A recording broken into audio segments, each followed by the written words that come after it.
အားလုံးပဲမင်္ဂလာပါခင်ဗျာကျွန်တော်နာမည်ကတော့ချမ်းမြေဖြစ်ပါတယ်ကျွန်တော်ကတော့ coding မိုင်းကိုသင်ကြားပေးနေတဲ့ coding instructor တယောက်ဖြစ်ပါတယ်ဗျကျွန်တော်ဒီနေ့ဖန်တီးပြမယ့်ဒီ program လေးကတော့ကျွန်တော်ဒီ Stardew Valley တို့ Harvest Moon တို့မှာဆိုလို့ရှိရင်ကျွန်တော် inventory system လေးတစ်ခုပါတယ် inventory system လေးကဘာလို့ပေးရလဲဆိုတော့ခါကျတော့ကျွန်တော်ဒီ player တွေအနေနဲ့ဆိုလို့ရှိရင်ကျွန်တော်ဒီ item တစ်ခုကို collect လုပ်မယ်ဆိုလို့ရှိရင်သူသိမ်းဆည်းပေးထားတဲ့နေရာလေးပေါ့အဲ့လိုပုံစံမျိုးလေးကိုကျွန်တော်ကနေပြီးတော့မှ scratch programming ကိုသုံးချပြီးတော့မှဖန်တီးပြပေးမှာဖြစ်ပါတယ်Okay ဒီဟာလေးကတော့ကျွန်တော်တိစောက်ထားတဲ့ inventory system လေးတစ်ခုဖြစ်ပါတယ် inventory system လေးကဘယ်လိုလုပ်လဲဆိုလို့ရှိရင်ကျွန်တော်တို့ဒီမှာ program run လိုက်မယ်ပေါ့နော် run လိုက်ပြီဆိုလို့ရှိရင်ကျွန်တော် speaker လုပ်လိုက်လို့ရှိရင်အဲ့ကောင်မှာ inventory သိမ်းမဲ့နေရာလေးတစ်ခုပေါ်လာမယ်အခုလောဆိုကျွန်တော်ဒီမှာဒီ basketball လေးကိုအရင်ဆုံးကျွန်တော်သိမ်းလိုက်မယ်သိမ်းလိုက်ပြီဆိုတော့ပထမဆုံးအကွက်ထဲမှာဝင်သွားတယ်ဒုတိယကျွန်တော်ငပြောသီးလေးကိုသိမ်းမယ်ဒုတိယအကွက်ထဲမှာဝင်သွားတယ်ပေါ့နော်နောက်တစ်ခုကကျွန်တော်ဒီဘာလို့ဒီဂျိုလေးကိုကျွန်တော်သိမ်းမယ်ဂျိုစုံလေးသိမ်းမယ်ပေါ့နော်သိမ်းနေဆိုလို့ရှိရင်ကျွန်တော်တတိယကွက်ထဲမှာဝင်သွားတယ်နောက်တစ်ခုကကျွန်တော်ဒီမှာပန်းသီးလေးကိုသိမ်းမယ်ဆိုလို့ရှိရင်လည်းကျွန်တော်ဒီနောက်ဆုံးအကွက်ထဲမှာဝင်သွားတယ်ပေါ့အဲ့တော့ဒီမှာဒီလိုမျိုးပုံစံမျိုးလေးကျွန်တော်သိသိရတယ်ပေါ့ Okay ကျွန်တော် green back ကိုပြန်နေလိုက်တယ်နေလိုက်တဲ့အချိန်မှာဆိုလို့ရှိရင်ဟုတ်ပြီခုနကကျွန်တော်သိမ်းထားတဲ့ season မဟုတ်ဘဲနဲ့အရင်ဆုံးကျွန်တော်ငပြောသီးလေးကိုကျွန်တော်သိမ်းလိုက်မယ်နော်ကျွန်တော်ငပြောသီးလေးကိုကျွန်တော်သိမ်းမယ်ပြီးတော့နောက်တစ်ခုကခါကျကျွန်တော်မှိုလေးကိုသိမ်းမယ်နောက်တစ်ခုကခါကျတော့ဘာလေးသိမ်းမှလဲဆိုတော့ခါကျတော့ဒီဂျိုလေးကိုသိမ်းမယ်ပြီးတော့ basketball လေးကိုသိမ်းမယ် strawberry လေးကိုသိမ်းမယ်ပန်းသီးလေးကိုသိမ်းမယ်ပေါ့နော်ကျွန်တော်ဘယ် item ကိုပဲသိမ်းတယ်အရင်ဆုံးဝင်သွားတဲ့ item ဒီပထမဆုံးအကွက်ထဲမှာဝင်သွားတယ်ဒုတိယတတိယပေါ့နော်ကျွန်တော်နှိပ်လိုက်တဲ့အကွက်ပေါ်မှာမူတည်ပြီးတော့ကျွန်တော်နှိပ်လိုက်တဲ့ item ပေါ်မှာမူတည်ပြီးတော့မှနောက်ကသူအကွက်တွေထဲမှာသူဆက်ပြီးတော့မှဝင်သွားတယ်ပေါ့အဲ့လိုပုံစံမျိုးလေးပေါ့နော်ကျွန်တော်ဘယ် item ကိုပဲအရင်ဆုံးသိမ်းကျွန်တော်ဒီသူ့ရဲ့အစင်တိုင်းဝင်သွားတယ်ပေါ့ Okay အဲ့ပြီးကျွန်တော်ဒီလိုထောက်လို့ရအောင်အဲ့လို system လေးပေါ့နော် game တွေမှာဆိုလို့ရှိရင်လည်းကျွန်တော်အဲ့လိုမျိုးပဲ item လေးတွေကျွန်တော် collect လုပ်တယ်လုပ်ပြီးသွားလို့ရှိရင်သူ့ရဲ့နေရာတခြားဘာလို့သွားလဲဆိုတော့ခါကျတော့သိမ်းသွားတယ်ပေါ့ Okay အဲ့ဆိုလို့ရှိရင်ကျွန်တော် tutorial လေးကိုစလိုက်အောင်ကျွန်တော်ဒီမှာ inventory ဟာလေးကိုကျွန်တော်အရင်ဆုံးကိုယ့်ဘာနဲ့ကို customize ဆွဲမယ်ပေါ့ Okay ကြောင်းလေးကိုကျွန်တော်တို့ဖြတ်လိုက်မယ်ပြီးတော့ကျွန်တော် paint လုပ်လိုက်မယ်ပေါ့နော် Okay inventory system ဆွဲမယ်ဆိုလို့ရှိရင်တော့ကျွန်တော်ဒီမှာ rectangle shape လေးပါတယ်ဒီ rectangle shape လေးကိုကျွန်တော်ဒီလိုဆွဲလိုက်မယ်rectangle shape ကိုပဲသုံးချပြီးတော့မှကျွန်တော်တို့ဒီ inventory ထဲမှာထည့်မဲ့ box လေးပေါ့နော်အဲ့ဒါလေးကျွန်တော်ဖန်တီးမယ်ပေါ့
Okay အခုလောဆိုကျွန်တော် inventory surprise လေးရပါတယ်เนาะ Okay ကျွန်တော် inventory surprise ကနည်းနည်းလေးကြီးနေတဲ့အခါကျတော့သူ့ကိုကျွန်တော်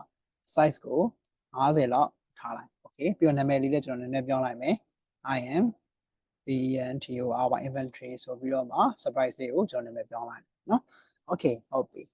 ကျွန်တော်တို့အရင်ဆုံးဘာလုပ်မှာလဲဆိုတော့ခါကျတော့ဒီ space key ကိုနှိပ်လို့ရှိရင် inventory ကိုကျွန်တော်ပေါ်လိုက်ပြောင်းလိုက်ဖြစ်အောင်လုပ်မှာပေါ့ကျွန်တော် game တွေမှာဆိုလို့ရှိရင် inventory ကအများအားပေါ်နေမှာမဟုတ်ဘူးသူတို့ဒီ game ထဲမှာ action တစ်ခုတက်ရောက်လိုက်မှာသူကပေါ်မှာဖြစ်တဲ့အတွက်ကျွန်တော်အရင်ဆုံးဒီ inventory လေးကိုကျွန်တော် space key နှိပ်လို့ရှိရင်ပေါ်မယ်နောက် space key တစ်ချက်နှိပ်လိုက်ပြန်ပြောင်းမယ်ပေါ့နော်အဲ့ဒါလေးကျွန်တော်အရင်ဆုံးလုပ်ကြည့်မယ်ပေါ့အဲ့တော့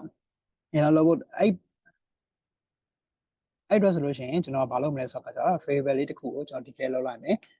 inventory ကျွန်တော် open ဆိုပြီးတော့မှ variable လေးတစ်ခုကိုဘာလုပ်မလဲဆိုတော့ခါကြတော့ကျွန်တော်အရင်ဆုံး create လုပ်လိုက်မယ်ပေါ့ တော့ဘာကြောင့်မို့ create လုပ်တာလဲဆိုတော့ခါကျတော့ဒီ inventory open ဆိုတဲ့ variable ပေါ်မှာမူတည်ပြီးတော့မှ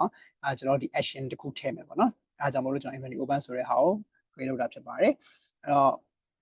ဟုတ်ပြီအရင်ဆုံးကျွန်တော် green flag တွေနှိပ်လိုက်လို့ရှိရင်ပထမဆုံးအနေနဲ့ဆိုလို့ရှိရင် inventory open ထဲမှာကျွန်တော်အရင်ဆုံး0ထည့်ထားနော်0ထည့်ထားမယ်အဲ့တော့ကျွန်တော်က speaking နေလို့ရှိရင်ပေါ်လိုက်ပြောက်လိုက်ဖြစ်ချင်တာ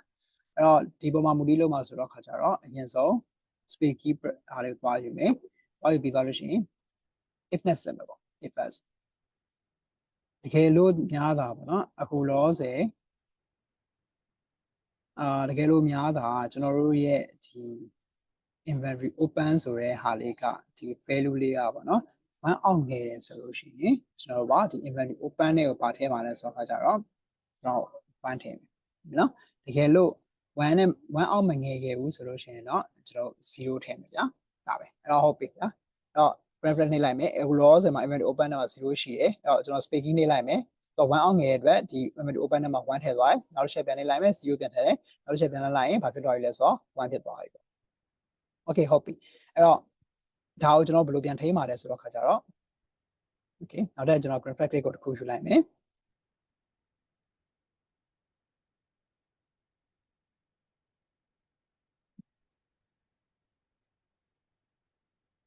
အဲ့ဘာဆက်မှာလဲဆိုတော့ကျွန်တော်တို့ဒီ if နဲ့ကျွန်တော် if s နဲ့ပဲကျွန်တော်တို့ဆက်မှာနော်တကယ်လို့များတာကျွန်တော်တို့ရဲ့ဒီ inventory open ဆိုတဲ့ variable လေးကတကယ်လို့1နဲ့ညီခဲ့တယ်ဆိုလို့ရှိရင်ကျွန်တော်ကဘာလို့ပြမှာလဲဆိုတော့ခါကြတော့သူ့ကိုကျွန်တော်တို့ကဒီဖော်ပြမယ်ပေါ့နော်ဖော်ပြပြဆိုတော့ကျွန်တော်ကဒီ show block ကိုသုံးမယ်တကယ်လို့များတာကျွန်တော်က1နဲ့မညီခဲ့ဘူးဆိုလို့ရှိရင်တော့သူ့ကိုကျွန်တော်ဘာလုပ်မလဲဆိုတော့ခါကြတော့ပြန် hide ဟုတ်ပြီနော်အဲကျွန်တော် run ကြည့်အောင် okay ဟုတ်ပြီမဟွာဖြစ်ဘူး1နဲ့မညီတော့ခါကြတော့သူက hide ဒါပုံစံမျိုးဖြစ်နေတာအဲ့တော့ဒီကောင်အများနဲ့အလုံးမလုံးနေအများလုံးစေချင်တယ်ဆိုလို့ရှိရင်ဘာလုပ်ရမလဲဆိုတော့ကြတော့သူ့ကိုကျွန်တော် forever ထဲမှာထည့်ပတ်ပေးရတယ်forever လို့ကိုသုံးလိုက်မယ် okay အခု run ပြီ okay ပေါ်လာပြီဆိုတာနဲ့ဒီပိုင်းနဲ့ဘာဖြစ်သွားလဲဆိုတော့okay ဒီပေါ်လိုက်ပြောလိုက်ဟာတော့ကျွန်တော်ရပါတယ်เนาะ invalid system ပြီးသွားပြီပေါ့ဒီဟွာလေးကိုပေါ်လိုက်ပြောလိုက်ဟာလေးကတော့ကျွန်တော်တို့အခုပထမအဆင့်အနေနဲ့ပြီးသွားပြီ okay ဒုတိယအဆင့်အနေနဲ့ဆိုလို့ရှိရင်ကျွန်တော် item တွေကိုကျွန်တော်နေရာချမှာပေါ့နော် item ကို click လုပ်ပြီးဆိုတာနဲ့ဒီပိုင်းတက်တယ်ခုနကကျွန်တော်အရှိမပြောထားသလိုပဲသူ့ရဲ့ပထမဆုံးအကွက်ဒုတိယအကွက်တတိယအကွက်စတုတ္ထအကွက်နောက်ဆုံးအကွက်ပေါ့နော်သူ့ရဲ့အကွက်ရဲ့အဆင့်လိုက်တိုင်း item တွေကိုကျွန်တော်တောက်လျှောက်အဆင့်လိုက်တိုင်းသိမ့်မယ်ပေါ့အဲ့ဒီ system တခုကျွန်တော်ရှိမယ်အဲ့ဒီအတွက်ဘာလိုအပ်လဲဆိုတော့ခါကြတော့ဒီ variables တွေကိုတွားမယ်ဘာလိုအပ်လဲဆိုတော့ကျွန်တော် list တစ်ခုလိုအပ်တယ်နော် list ထဲမှာကျွန်တော်ဘာရေးမလဲဆိုတော့ခါကြတော့ list နာမည်ကိုကျွန်တော် inventory ဆိုပြီးတော့မှနာမည်လေးပေးလိုက်မယ် okay ကျွန်တော် inventory list လေးကိုရောက်ပြီဒီမှာကျွန်တော်က list ကိုသုံးရပါတော့ list ကကျွန်တော်ဘယ်လိုနေရာမျိုးမှာသုံးချလဲဆိုတော့ခါကြတော့ data တွေကိုကျွန်တော်တို့ collect လုပ်ချင်တဲ့အချိန်မျိုးပေါ့နော် collection တစ်ခုပေါ့နော် collect လုပ်ချင်တဲ့အချိန်မှာဒီ list ကိုသုံးချတာဖြစ်ပါတယ်နော်အဲကျွန်တော် list ကိုသုံးချမယ်ဟုတ်ပြီအဲ့တော့အခုလောဆယ် list ထဲကိုထည့်ချင်တဲ့ item တွေကျွန်တော်အရင်ဆုံးတင်လိုက်မယ်အဲ့တော့ကျွန်တော် apple လေးကိုလည်းတင်မယ် okay okay apple ရောက်လာပြီအရင်ဆုံးကျွန်တော် apple လေးကိုအရင်ဆုံးကျွန်တော်လုပ်ကြည့်အောင်နော်အဲ့တော့ဟုတ်ပြီ apple လေးကိုကျွန်တော်က click လုပ်လိုက်ပြီဆိုတဲ့ဒီတိုင်းနဲ့တဲ့ခုနကကျွန်တော်တို့ဒီ inventory ထဲကိုမလုပ်မှာလဲဆိုတော့ခါကြတော့ဝင်မှာပေါ့နော် inventory ရဲ့ပထမဦးဆုံးအကွက်ကိုဝင်မှာဖြစ်တယ်နော်အဲ့ဒီအတွက်ဘာလုပ်မှာလဲဆိုတော့ခါကြတော့ okay one this surprise တယ်ပေါ့နော်အဲ့ click လုပ်နှိပ်လိုက်ပြီဆိုတာနဲ့ဒီတိုင်းနဲ့တဲ့ inventory ပထမအကွက်ထဲကိုဝင်မှာအဲ့တော့ပထမဦးဆုံးအကွက်ထဲကိုမဝင်သေးရင်ဘယ်ကိုသွားရမလဲဆိုတော့ခါကြတော့ inventory ဆိုတဲ့ surprise ကိုကျွန်တော်သွားရမှာအဲ့သွားရမှာဖြစ်တဲ့အတွက်ဘာသုံးမှာလဲဆိုတော့ခါကြတော့ကျွန်တော် go to အောက်ကgo to block သုံးမယ်go to inventory ပေါ့နော်ဒီ surprise ကိုနှိပ်လိုက်ပြီဆိုတာနဲ့ဒီတိုင်းနဲ့ကျွန်တော်ဒီ inventory ထဲကိုကျွန်တော်ရောက်သွားပြီဒါပေမဲ့ပြဿနာနည်းနည်းလေးဘာဖြစ်နေလဲဆိုတော့ site ကကြီးနေတယ်အပြင်ကအောက်ကကျွန်တော် site လေးကိုနည်းနည်းတော့ခြုံဖို့လိုတယ်အဲ့တော့ reflect နဲ့ခါရဲပေါင်းရေးလိုက်မယ်နော် reflect နဲ့လို့ရှိရင်သူ့နေရာနဲ့သူကျွန်တော်ပြန်သွားမယ်ဆိုတော့ဒီနားလေးပေါ့နော်ပြန်သွားမယ်ဆိုကျွန်တော် go to block လည်းသုံးမယ် go to xy block လည်းသုံးမယ်နောက်တစ်ခုကခါကြတော့ဒီ click ကိုနှိပ်လိုက်ပြီဆိုတာနဲ့ဒီတိုင်းနဲ့ကျွန်တော် go to inventory လည်းသွားမယ်ဘာလို့ပါမလဲဆိုတော့ခါကြတော့ကျွန်တော် site ခြုံနေဟာ site လည်းခြုံအောင်အဲ့တော့ခြုံဖို့အတွက်ဆိုလို့ရှိရင်ဘာ block ကိုသုံးမလဲဆိုတော့ခါကြတော့ set size ကိုကျွန်တော်တို့က50လောက်ထားလိုက် okay ကိုနေလိုက်မယ် okay 50လောက်ဆိုရင်တော့အတော်လောက်ပဲပေါ့နော်50လောက်တော့ပဲအဲ့တော့ click ကိုပြန်နှိပ်လိုက်သူက site ကငကိုရှိပြီးသားပြန်မရောက်တော့သူ့ငကို click လုပ်လိုက်ပြီဆိုတော့ site ကိုငကိုရှိပြီးသားနေရာပြန်အောင် site 100% ပြန်ထားလိုက်မယ်အဲ့ဟုတ်ပြီ site 100% ပြန်ထားတယ်နေတယ်ဝင်လာတယ် okay ဟုတ်ပြီဒါပေမဲ့ပထမဆုံးအကွက်ကိုသူမသွားသေးဘူးပေါ့နော်အဲ့တော့ပထမဆုံးအကွက်ကိုသွားဖို့ဆိုလို့ရှိရင်တော့တေချာတကူကတော့သူ့ရဲ့ x position နဲ့ y position တွေကိုကျွန်တော်ကချိန်ရမှာဖြစ်တယ်ပေါ့အဲ့ဒီအတွက်ကျွန်တော် motion blur ထဲကိုသွားမယ်သွားပြီးသွားလို့ရှိရင် chain x ကိုလည်းယူမယ် chain y ကိုလည်းယူမယ်တော့ x position y position ချိန်ရမှာ哦